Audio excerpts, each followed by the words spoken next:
Mitt Romney spent today in two states he is going to lose, Oregon and Washington, while President Obama headed for a state where he will pick up 29 electoral votes in November.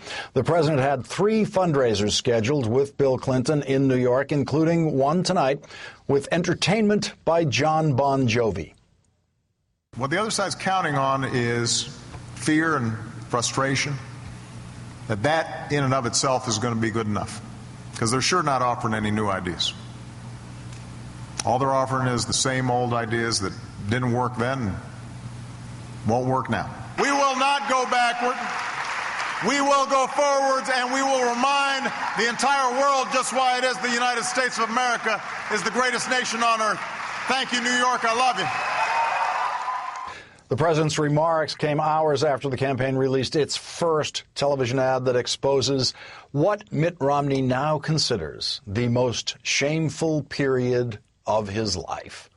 No, not the prep school bully years, the governor years. It started like this. I speak the language of business. I know how jobs are created. But it ended like this. One of the worst economic records in the country. So now, when Mitt Romney talks about what he'd do as president, I know what it takes to create jobs. Remember, we've heard it all before. I know how jobs are created. A new poll shows President Obama with a 3-point lead over Mitt Romney, which is within the margin of error of the poll. The president leads Mitt Romney on favorability, 56% to Mitt Romney's 48%, and both candidates now have a 42% unfavorable rating in the poll. President Obama is particularly popular among young voters. More than two-thirds of people under 30 have a favorable view of the president, while just 40% of people under 30 have a positive opinion of Mitt Romney. The first national TV ad by the Obama campaign is targeted at the youth vote, and it appeared last night during the MTV Movie Awards.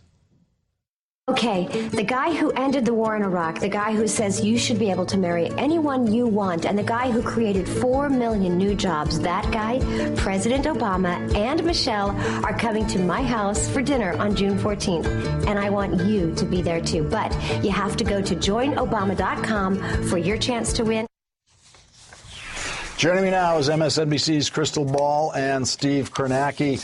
Crystal, there was a little concern that broke out among conservatives today. They're worried about Mitt Romney's appointment of Mike Leavitt as his transition chief, which is an optimistic appointment that there will be a Romney transition, because now Leavitt supports the president's Affordable Care Act, otherwise known as Obamacare by Republicans. He supports the exchanges. He advises states on how to implement the law. And this has Rush Limbaugh worried. Yeah. The whole Romney-care, Obamacare linkage, the Obama campaign hadn't gotten to that yet, and they will. I'm just warning you, they're going there. It's not going to be pretty when they do. And, Crystal, it just might involve the words Mike Leavitt when they do. Yeah, I think that's absolutely right. And this actually dovetails very well with what you were saying about Mitt Romney's record in Massachusetts. He has not wanted to talk about his record in Massachusetts in any respect. And if you don't talk about your own record, then your opponent is going to define it for you, which is exactly what the Obama campaign is doing now and what they are also likely to do regarding health reform. But also conservative pushback. This is not the first time that conservatives have been upset about a Mitt Romney appointment. You'll recall that Richard Grenell was actually forced down of his post as a foreign policy advisor because he happened to be gay. So it'll be interesting to see if the Romney campaign on this one stands their ground when they've appointed someone who, again, conservatives don't like.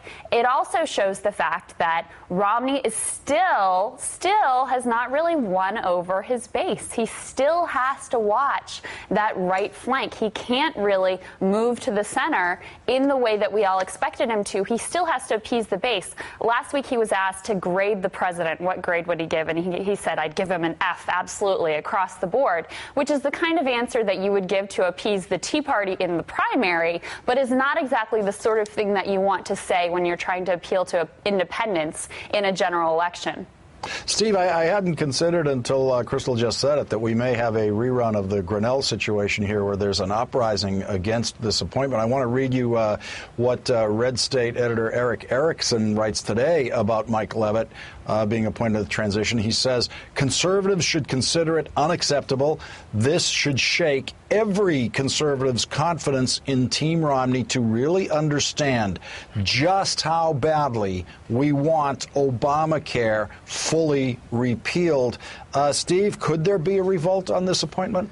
Yeah, there could be, and I think this is the interesting thing to watch. It's how much latitude and how much leeway in the campaign is Romney going to get from sort of the opinion leaders and the thought leaders on the right. You're seeing Red State now. You're seeing somebody from the Washington Examiner earlier today who also criticized this. So you're seeing some of it. The question is it going to sort of metastasize? Is it going to turn into something big where you end up with the Grinnell situation? I would guess we're not going to go down that road, partly because the role of Leavitt here is sort of it's ill-defined. He's sort of informally planning something in the future that may or may not happen. But the thing to think about here is look at what Romney had to do in the primary season. Look at the heat he is already taking on this, and think about what a Romney presidency would actually be like, because that's, whatever leeway and whatever latitude he gets from the right now, he will get none as president. The entire purpose of Mitt Romney to the right, I think Grover Norquist has said this, is he has a hand and he can sign the bills that they pass in Congress. And the expectation from the right, if Romney is president, is whatever that Republican House, and if it exists, whatever that Republican Senate passes, he's going to put his signature on. And if he balks even once, there's going to be a revolt.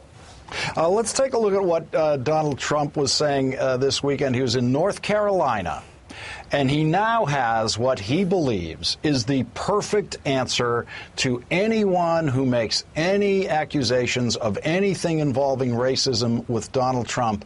Let's listen to how Trump handled that this weekend.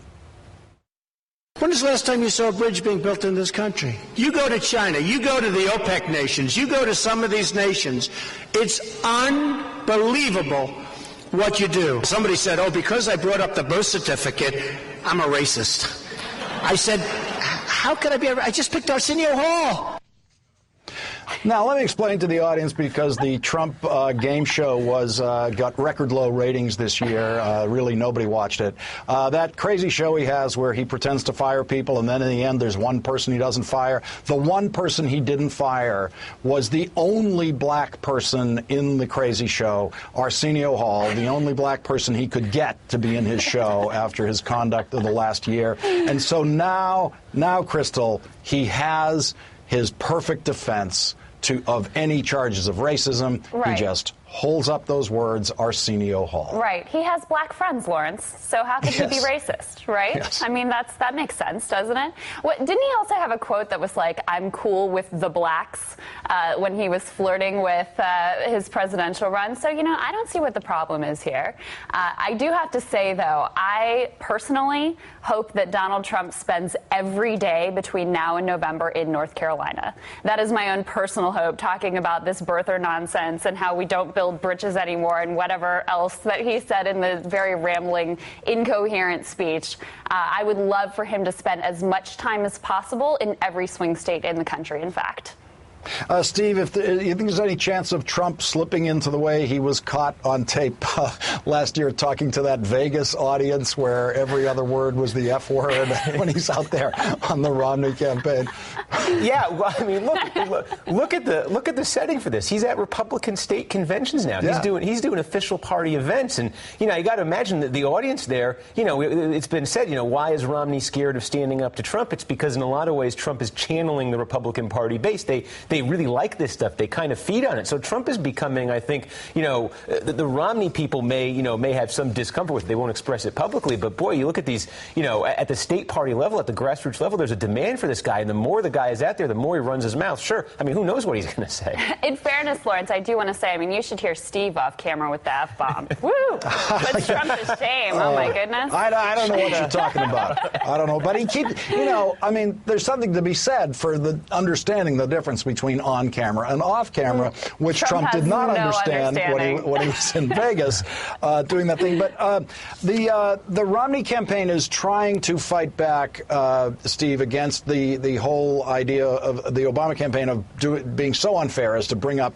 his period as governor of Massachusetts. And they are struggling with this. You get the feeling that they weren't really ready to campaign over issues involving Massachusetts. Well, there's that, and there's also the interesting thing to me about this is the response from the Romney team to the criticisms from Obama about his role in Massachusetts, where, 4-year period, they're 47th in the country in job growth over that time. You can bring all these sort of unflattering statistics out about Mitt Romney's governorship. The Romney defense to that is, well, I inherited a really bad situation. I inherited a budget deficit. I inherited an economy that was in a really, really bad shape. So you should give me credit for improving on that. Now, there is actually, in Romney's case, there is some, not a lot, there is some validity to that. His record, I would have to say, it's not as universally awful as the Obama campaign paints it as. But, my goodness, the entire Romney message in this campaign boils down to judge Barack Obama only on January 20th, 2009 to the present, and do not consider for a second the fact that Wall Street melted down a few months before he came to office. They want voters to ignore that completely, the biggest elephant imaginable in the world. But the minute you say anything about Massachusetts, it becomes,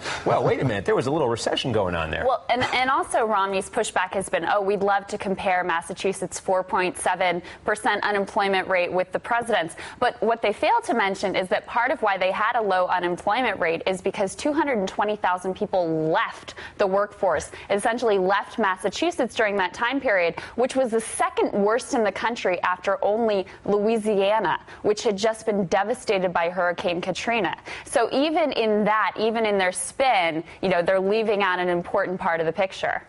Crystal Ball and Steve Kornacki, thank you very much for joining me tonight. Sure. Thanks, Lawrence.